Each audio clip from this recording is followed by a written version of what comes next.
बहुत कम लोग होते हैं जो अपनी जॉब में स्ट्रेस नहीं होते हैं, चाहे वो फ्रेशर हों या 5-10 साल काम कर चुके हों, 20-25 साल भी काम कर चुके हों। समहाउ लोग अपनी जॉब में खुश ही नहीं है। एक कांस्टेंट स्ट्रेस, एक कांस्टेंट एंग्जायटी लगी रहती है। And I have often wondered why that is the case. इस वीडियो में उसको ब्रेक डाउन करने की कोशिश करेंगे।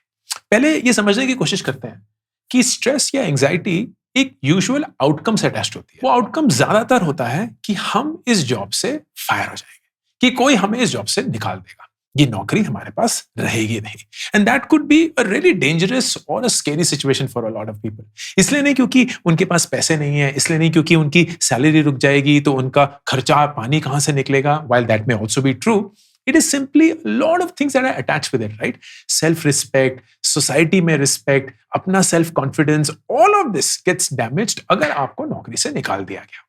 लेकिन that is a outcome. आप नौकरी से इसीलिए निकाले जाते हैं because something has led to it. वो समथिंग क्या है वो जानना बहुत जरूरी है। It's the root cause analysis of your stress और योर एंजाइटी। एंड इस चीज को समझने के लिए एक 5C मॉडल है जो आप अगर जान पाए, you will hopefully get closer to understanding कि आपकी नौकरी में ऐसी कौन सी चीज है जो ये स्ट्रेस, ये एंजाइटी, ये वरी, ये चिंता जनरेट करती है। Let's understand these 5C's। पहला C कि मुझे जो काम करना है करना ही नहीं आता। I don't know how to do the work that I am suppose to do. And this C is capability. आप में वो केपेबिलिटी अभी तक है नहीं for you to do this work. It's possible कि आपने इंटरव्यू में कुछ रैंडम बोल के एक्सेस पा लिया। इट्स पॉसिबल कि सिफारिश से वो नौकरी मिल गई। इट इज पॉसिबल कि आपका रेज्यूमे इतना स्ट्रांग था कि आपको एक पास मिल गया, but you really don't know how to do this work. It is possible कि आपने वो काम कभी किया नहीं है या टेक्नोलॉजी इतनी चेंज हो चुकी है कि आपको पता नहीं कि नई टेक्नोलॉजी को यूज कैसे करें। इट इज पॉसिबल कि आपके लिए मार्केट नया है, जबकि वो स्किल्स जो आपको लगता था ट्रांसफर हो सकते थे हो तो गए, लेकिन वो नॉलेज ऑफ दैट इंडस्ट्री तो आपको नहीं पता। And there are so many other reasons. लेकिन the best thing about this C is ये 100% आपके कंट्रोल में है। If you do not know how to do your job, you can learn how to do your job. आप एक student बन के वो टेक्नोलॉजी सीख सकते हैं, वो इंडस्ट्री सीख सकते हैं, वो स्किल सीख सकते हैं एंड इक्विप योर सेल्फ। वक्त लगेगा, but it is 100% in your control. And the best thing that you can do during this time is ask for help. मदद मांगिए। ये मदद नहीं कि मुझे कुछ नहीं पता है, मुझे प्लीज कुछ बता दो, मुझे बचा लो। मदद in the form of questions. Can you tell me how this is done? Can you tell me why this is done this way? Can you tell me what do you know about this जो मुझे अभी नहीं पता? Can you tell me मैं इस industry में नया हूं, इस सेक्टर में नया हूं, इस फील्ड में नया हूं, how do I navigate? Capability वाला C conquer करना फंडामेंटली हर एक इंसान के बस में है। And if you feel stressed या एंग्शियस कि आप में वो कैपेबिलिटी नहीं है to pull off what you are supposed to do, it is something that you can manage and manage very well if you want to. दूसरा C, आपको पता नहीं है कि आपको करना क्या है।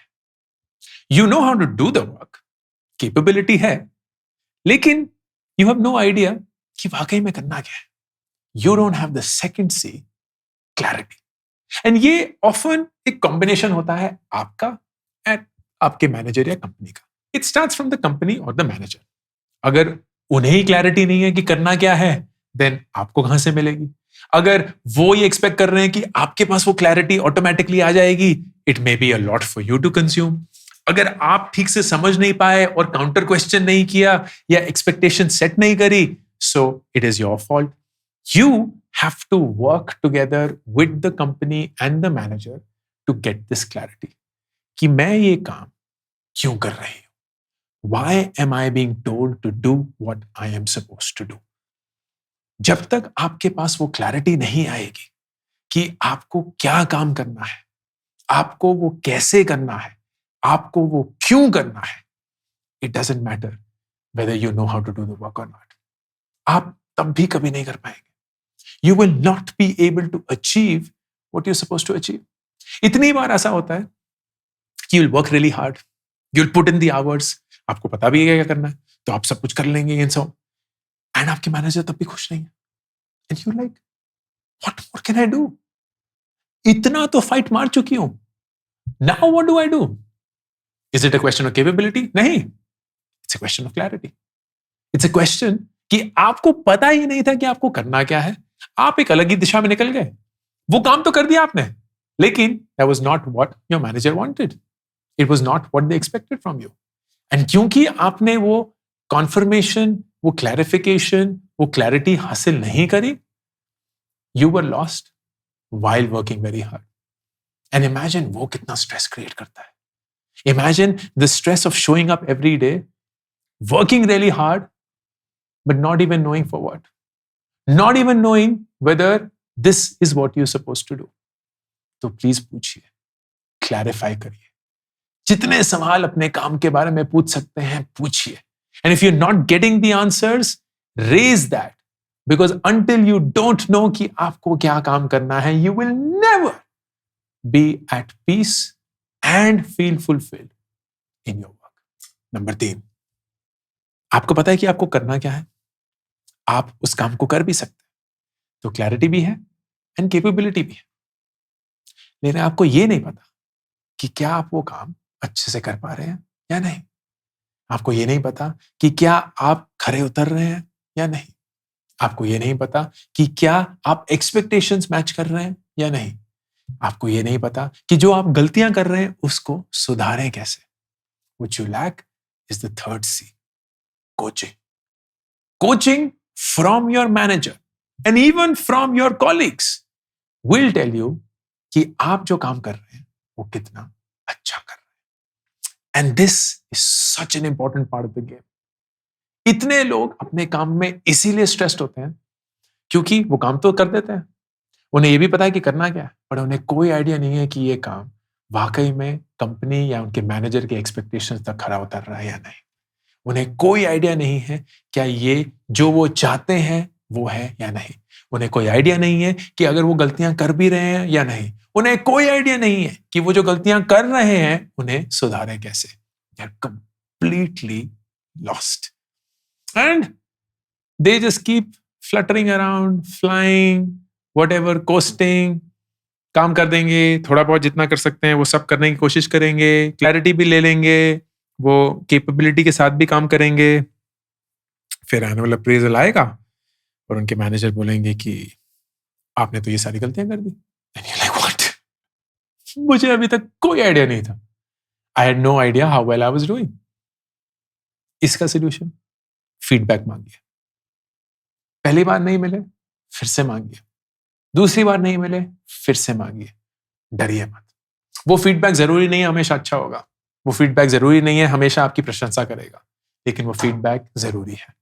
वो फीडबैक आपके लिए जरूरी है, क्योंकि अगर आप हर हफ्ते फ्राइडे को अपने मैनेजर को एक ईमेल लिखते हैं कि मैंने ये काम किया, मुझे यहाँ आपकी मदद चाहिए और मुझे प्लीज बताइए कि ये काम सही दिशा में जा रहा है या नहीं, या मैं क्या अलग कर सकता हूं या कर सकती हूं, तब तक आप अंधेरे में ही घूम रहे हैं दोस्त।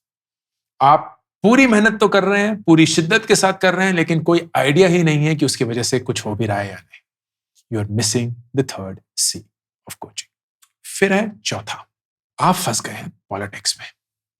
आप फंस गए हैं ऐसे कॉलीग्स के साथ जो आपको हमेशा नीचे दिखाते रहते हैं। आप फंस गए हैं ऐसे कॉलीग्स के साथ जो कभी आपको इनकरेज ही नहीं करते। आप फंस गए हैं एक ऐसे मैनेजर के साथ जो हमेशा ताने मारता रहता है। आप फंस गए हैं एक ऐसे मैनेजर के साथ जो माइक्रो मैनेज करते हैं। आप फंस गए हैं एक ऐसी कंपनी में जहां इंसानों को इंसान नहीं समझा जाता, एक एक्सेल शीट का डेटा पॉइंट समझा जाता है। आप फंस गए हैं एक ऐसी कंपनी में जहां गाली गलौज चलती रहती है। आप फंस गए हैं एक ऐसी कंपनी में जहां आपकी ग्रोथ पे किसी का फोकस नहीं है, बिजनेस प्रॉफिट पे सबका फोकस है। You are in an environment that is not helpful. You are missing the fourth C, culture. Culture ना वो गोंद है जो एक कंपनी को जोड़ के रखता है। आपको ऐसा लगता है कि आप एक ऐसे परिवार में हैं जहां हर एक इंसान एक दूसरे की कदर करता है। हर एक इंसान चाहता है कि दूसरे वाला इंसान आगे बढ़े। हर एक इंसान चाहता है कि सबकी तरक्की हो। हर एक इंसान जानता है कि अगर वो अच्छा काम करेंगे तो कंपनी अच्छे से उनको रिवॉर्ड करेगी। हर एक इंसान जानता है कि किसी के तलवे चाटकर किसी को आगे बढ़ने की जरूरत नहीं है। हर एक इंसान जानता है कि पॉलिटिक्स में घुसना जरूरी नहीं है। हर एक इंसान किसी की भी बैक बिचिंग नहीं करता। हर एक इंसान किसी के बारे में भी बुरा नहीं बोलता। हर एक इंसान सबको अच्छे से फीडबैक देता है क्योंकि वो चाहता है कि हर एक इंसान एक बेहतर रूप बने। That is the right culture. And अगर आप एक ऐसे कल्चर में फंसे हुए हैं जहां लोगों की इज्जत नहीं होती, जहां माइक्रो मैनेजमेंट होता है, एक टॉक्सिक वर्क कल्चर है, find another job.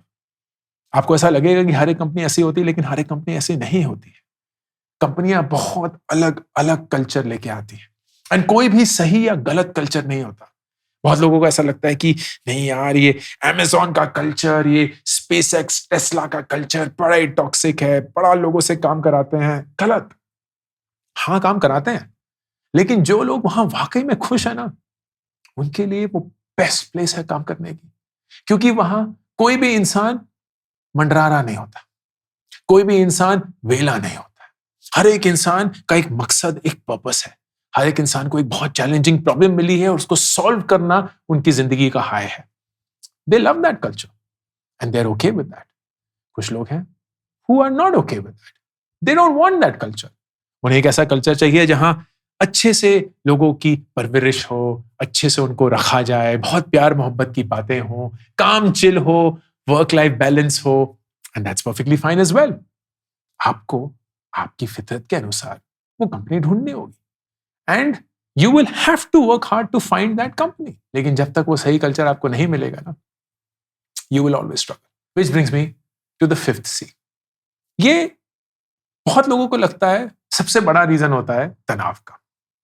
I'd argue कि ये यूजुअली सबसे छोटा रीजन होता है, क्योंकि जो पहले के चार है ना, they are the leading indicators.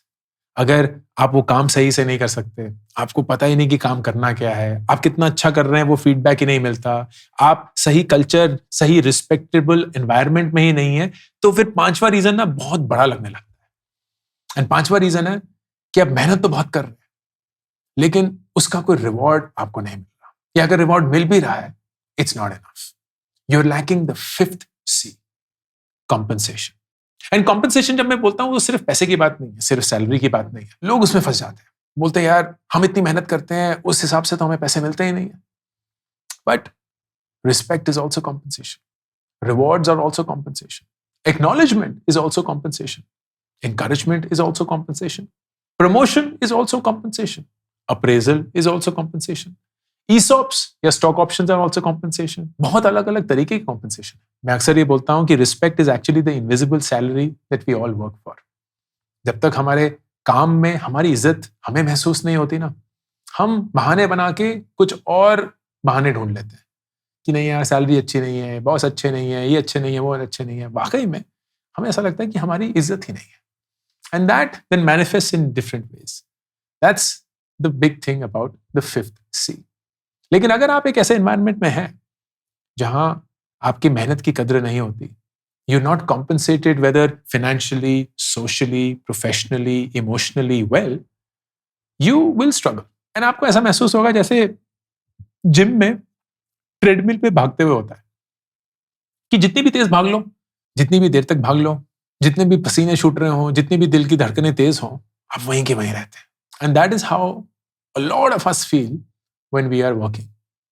यार फर्क ही नहीं पड़ता हम कितनी मेहनत करते हैं, फर्क ही नहीं पड़ता कि हमारे कितने पसीने छूट रहे हैं, फर्क ही नहीं पड़ता कि हमारी दिल की धड़कनें कितनी तेज हैं, फर्क नहीं पड़ता कि हम कितनी अपनी एनर्जी इस काम में डालते हैं, हम वहीं के वहीं हैं। कॉम्पनसेशन या reward wise we feel we haven't moved, you are lacking the fifth C. तो जब ये 5 सी आपकी जॉब में नहीं होते ना, you don't have the capability और द क्लैरिटी और द कोचिंग और द कल्चर और the compensation, it creates stress, it creates anxiety. क्योंकि इन पांचों का कहीं कोई मिश्रण होगा जो आपके अंदर ये डर डाल देगा कि आप कभी ना कभी इस जॉब से निकाल दिए जाएंगे and you don't know what. लेकिन जब क्लैरिटी के साथ अपने आप से सवाल पूछ के आप इन पांचों सीज पे गौर करके ये आइडेंटिफाई करेंगे कि इन पांचों में से सबसे बड़ा रीजन क्या है, you will know how to fix it, you will know what to fix. जिंदगी में ना सोल्यूशन उतना जरूरी नहीं है दोस्त, प्रॉब्लम आइडेंटिफाई करना बहुत जरूरी है। जब तक आपको फसाद की जड़ ना बताओ, आप उस प्रॉब्लम को सॉल्व नहीं कर सकते। So find out what the root cause of your stresses, and जब वो कर लेते हैं, career takes off in a beautiful and a magnificent fashion. I hope this was useful. ये है अंकुर वारिको का official career channel, and I am Ankur Warikoo, signing off.